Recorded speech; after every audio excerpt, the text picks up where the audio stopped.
সুপ্রিয় শিক্ষার্থীরা, অনলাইন ক্লাসে তোমাদেরকে স্বাগত। নিশ্চয় তোমরা ভালো আছো, সবাই সুস্থ আছো, সে কামনা করে আমি আজকে তোমাদের ক্লাসটা শুরু করছি। আমি সুপর্ণা চৌধুরী, সহকারী শিক্ষক, আগ্রাবাদ বালিকা বিদ্যালয়।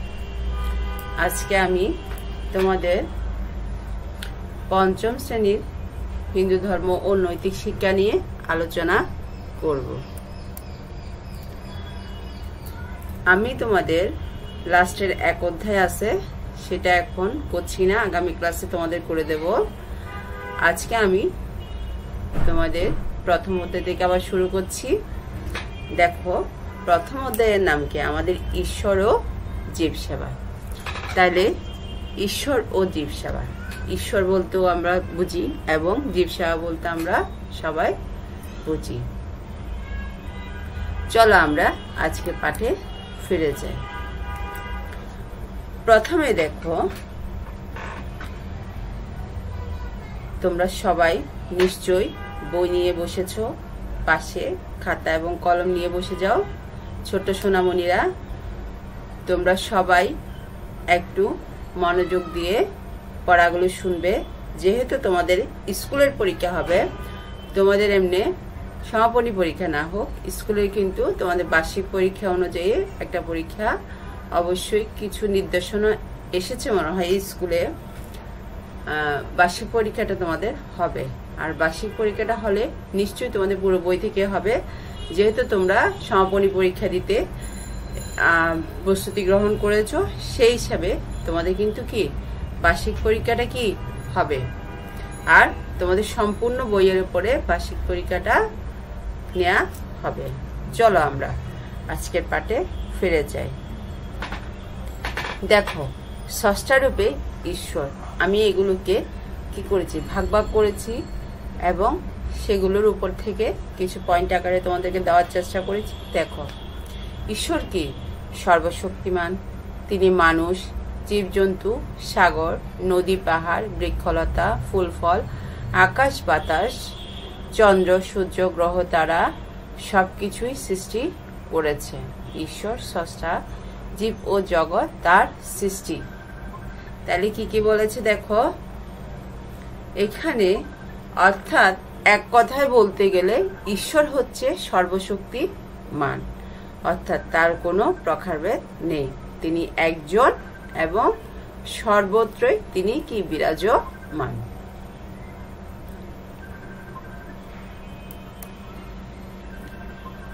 এরপরে আমরা যাচ্ছি আত্মারূপে ঈশ্বর, অর্থাৎ ঈশ্বরের আরেক নাম কি? পরমাত্মা। তিনি জীবের মধ্যেও অবস্থান করেন। জীবের মধ্যে অবস্থানকারী ঈশ্বরকে আত্মা বলেন। ঈশ্বর জীব দেহের আত্মারূপে অবস্থান করে জীবকে পরিচালনা করেন। তাই জীব কি ঈশ্বর, অর্থাৎ কি বলেছে, আত্মারূপে কিন্তু ঈশ্বর আমাদের মধ্যে কি করছে, সব মানুষের মধ্যে কিন্তু বিরাজ করছে। আমরা সবাই জানি ঈশ্বর, আমরা কিন্তু ঈশ্বরকে চোখে না দেখে, কিন্তু ঈশ্বর আমাদের সব কর্মকাণ্ড কি করতেছে, সবগুলো কিন্তু চোখে দেখছে।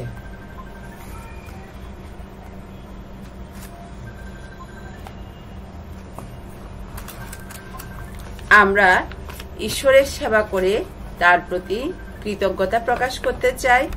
জীবনে চলার পথে তার করুণা লাভ করতে চাই, যাতে কি হয়, আমাদের মঙ্গল হয়। তাই আমরা ঈশ্বরের স্তবস্তুতি করি, ঈশ্বরকে আমরা কাছে পেতে চাই। কিন্তু ঈশ্বর নিরাকার, তাকে দেখা যায় না। তার শক্তি ও গুণের প্রকাশকে কি করা যায়? প্রত্যক্ষ করা যায় মাত্র।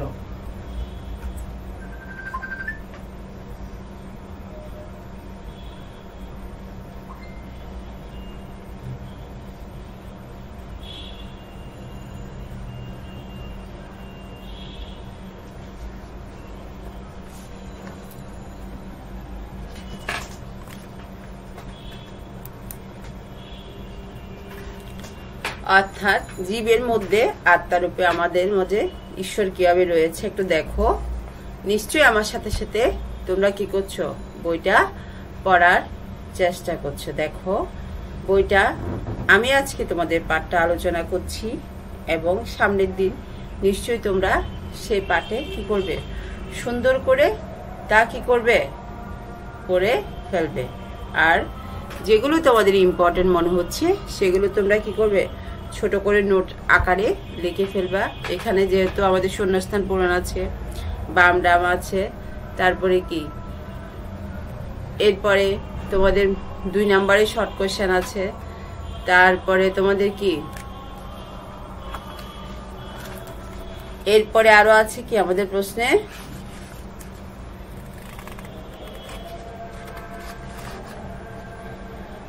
তারপর বড় প্রশ্ন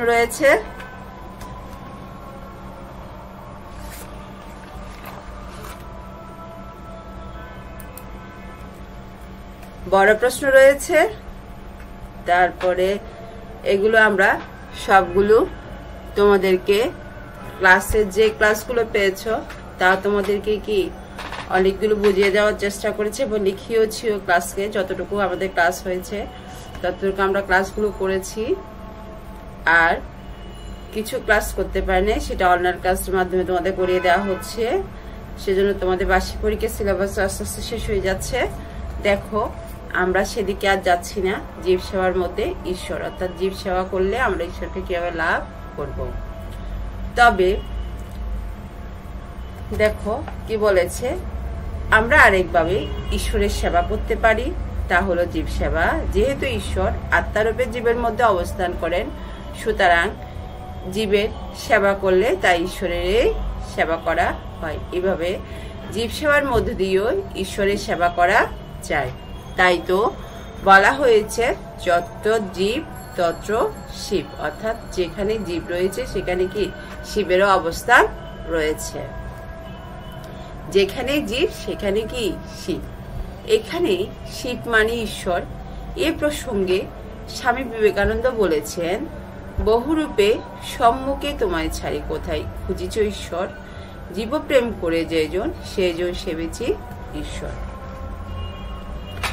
অর্থাৎ দেখো এর অর্থটা হলো, এর মর্মার্থ হলো, দেখো ঈশ্বর জীবরূপে আমাদের সম্মুখে আছেন, তাকে বাইরে খোঁজার কোনো দরকার নেই আমাদের। যিনি জীব সেবা করেন তিনি জীব সেবার মধ্য দিয়ে ঈশ্বরের সেবা করেন। অর্থাৎ কি বলেছে, আমরা ঈশ্বরকে বাইরে খুঁজতে হবে না, আমাদের ঘরে যে পোষা পাখিগুলো রয়েছে সেগুলোকে সেবা করলে কিন্তু আমরা ঈশ্বরের কি করতে পারি, সেবা লাভ করতে পারি। সুতরাং জীব সেবাও কি ধর্ম, তাই আমরা জীব সেবার মধ্য দিয়ে ঈশ্বরের সেবা করব, আমরা দরিদ্রের সেবা করব, আমরা পীড়িতের ও আর্তের সেবা করব।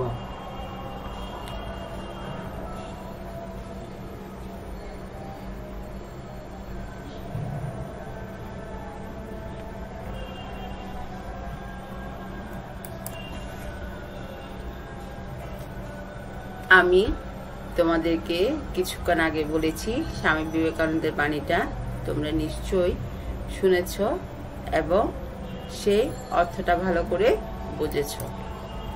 দেখো এরপরে চলে যাচ্ছি বৃক্ষের মধ্যে ঈশ্বরের অবস্থান, অর্থাৎ কি বৃক্ষের মধ্যে অর্থাৎ গাছপালার মধ্যে কিভাবে ঈশ্বর রয়েছে সে সম্পর্কে আমরা একটু জেনে নিই। আমরা পোষা জীবজন্তুর কি করব, পরিচর্যা করব, গাছপালা রোপণ করব, সেগুলোর পরিচর্যা করব। এভাবে আমরা জীবকে ঈশ্বর জ্ঞানে কি করব, সেবা করব। এতে জীবের মঙ্গল হবে। জীব সেবা করে নিজেরা কি পাবো, শান্তি পাবো, ঈশ্বরও সন্তুষ্ট হবেন। অর্থাৎ কি বলেছে দেখো, অর্থাৎ আমরা যে আমাদের পোষা প্রাণীগুলো রয়েছে, যারা ঘরের মধ্যে অনেক কিছু কি করা, পোষা কি বিড়াল লালন পালন করো, কুকুর লালন পালন করো, হাঁস মুরগি আছে, কবুতর আছে, গরু আছে, ছাগল আছে, এগুলো কিন্তু আমরা গ্রামে সচরাচর কি করি, দেখতে পাওয়া যায়। প্রতি বাড়িতে কিন্তু সে এইসব পশু পাখিগুলো রয়েছে। অর্থাৎ কি বলেছে দেখো, সেজন্য বলেছে কি এইসব পশু পাখিদের সেবা করলে আমরা অবশ্যই ঈশ্বরের কি করব, সেবা করতে পারব। অর্থাৎ আমরা আমাদের সকলের কাছে, হিন্দু বাড়িতে কিন্তু সবার কাছে কি আছে, ফুল গাছ রয়েছে, তুলসী গাছ রয়েছে। সেই তুলসী গাছ এবং ফুল গাছ, প্রচুর ফুল গাছ থাকে, প্রচুর ফলের গাছ থাকে, সেগুলো কি করব, আমরা নিজেরা পরিচর্যা করব। এবং সেগুলো পরিচর্যা করলেও কিন্তু আমাদের কি সেইগুলোর মধ্য দিয়েও কিন্তু আমরা ঈশ্বরের সান্নিধ্য কিন্তু লাভ করতে পারবো। অর্থাৎ যে কোনো সুন্দর কাজে ঈশ্বর কিন্তু আমাদের সাথে থাকেন। অর্থাৎ অসুন্দর কাজে কিন্তু ঈশ্বর আমাদের সাথে কি করবে না, থাকবে না। ঈশ্বর আমাদের কি সবকিছু দেখে রাখবেন এবং পরবর্তী জীবনে সবকিছু কি করেন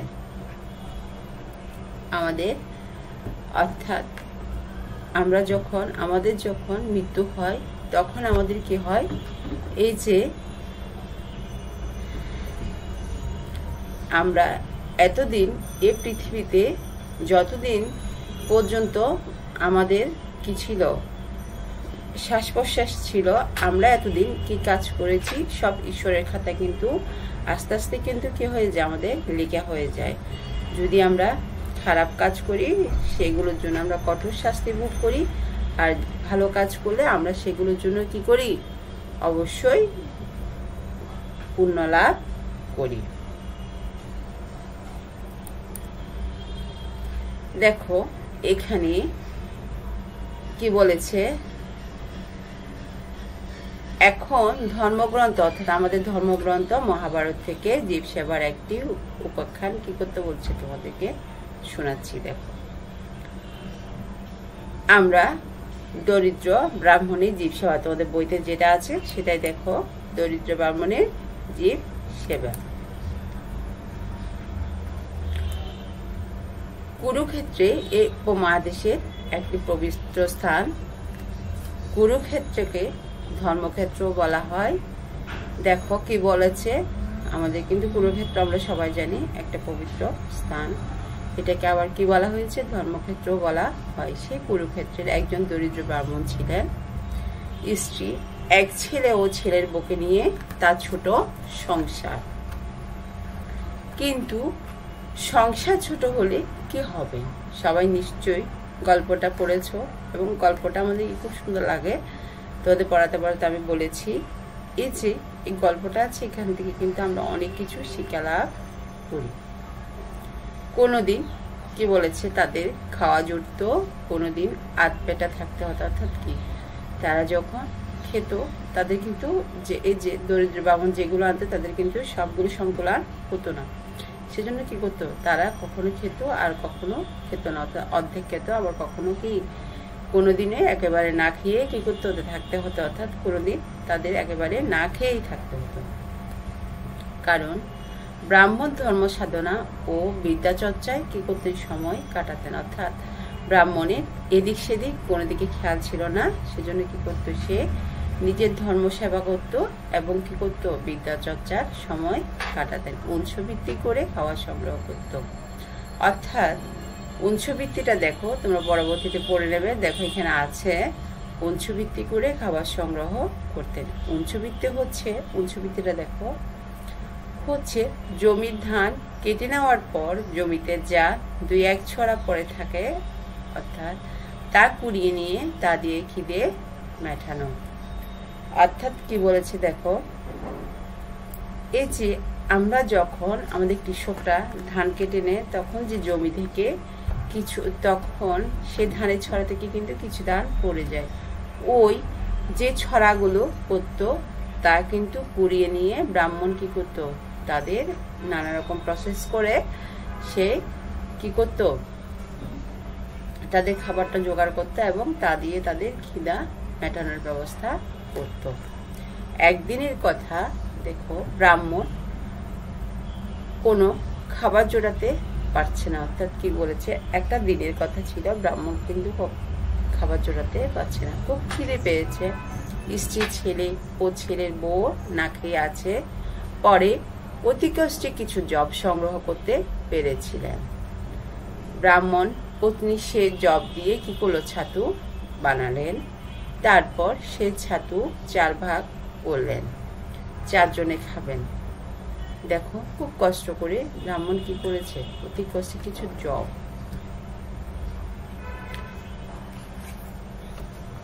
সংগ্রহ করল এবং সেই ব্রাহ্মণ খেতে বসবেন।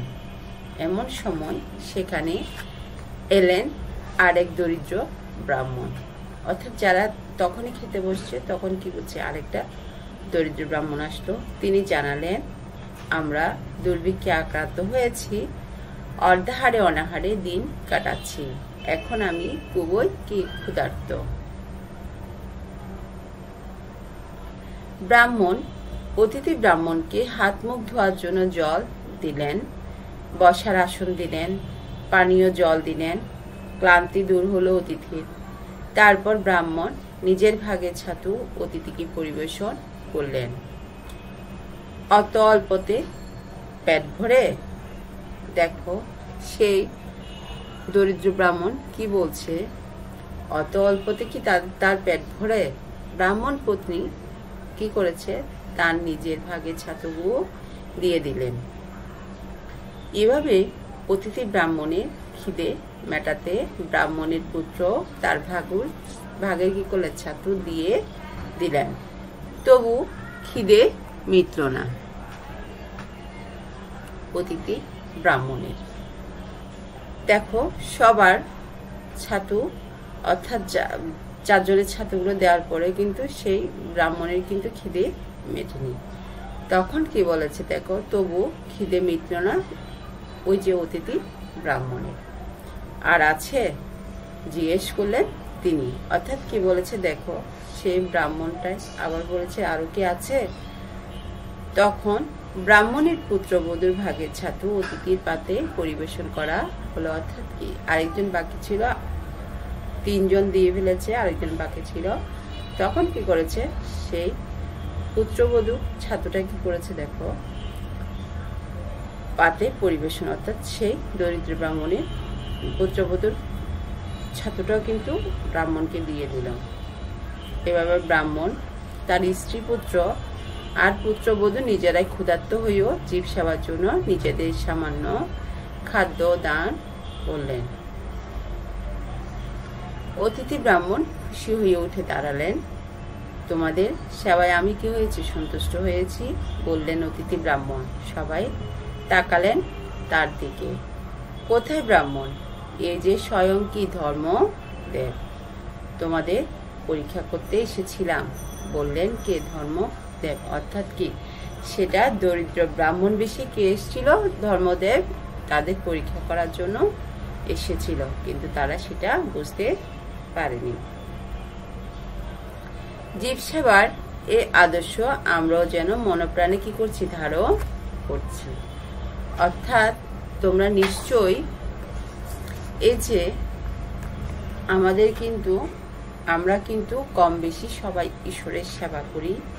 ঈশ্বর কিন্তু এক এক সময় এক এক রূপে কি করে পৃথিবীতে অবতীর্ণ হয়ে ওঠে, অর্থাৎ কার ঘরে আসে সেটা আমরা জানি না, তবে অজান্তে কিন্তু ঈশ্বর যারা ঈশ্বরের সেবা করে তাদের কি পরীক্ষা করার জন্য ঈশ্বর কি করে, তাদের বাড়িতে অর্থাৎ বাসায় যায়, আমরা সেটা জানি।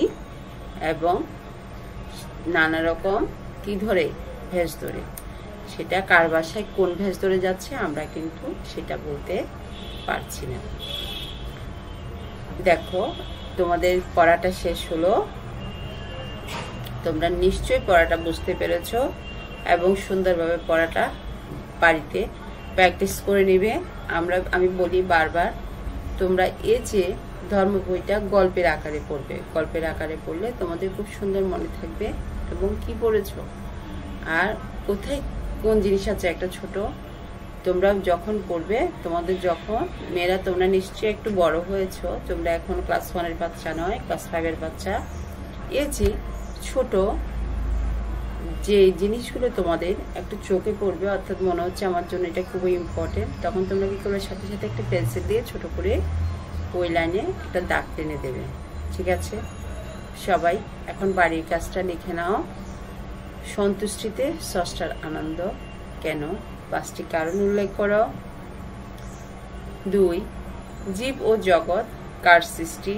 আমাদের এই পৃথিবীর বৈচিত্র্যটাকে কি বলেছে? তাকে তুমি আমাদের এই পৃথিবীর বৈচিত্র্য তাকে তুমি কিভাবে বর্ণনা করবে? 5টি বাক্যে লিখো। আমি আবার বলছি, দেখো 2 নম্বর প্রশ্নটা।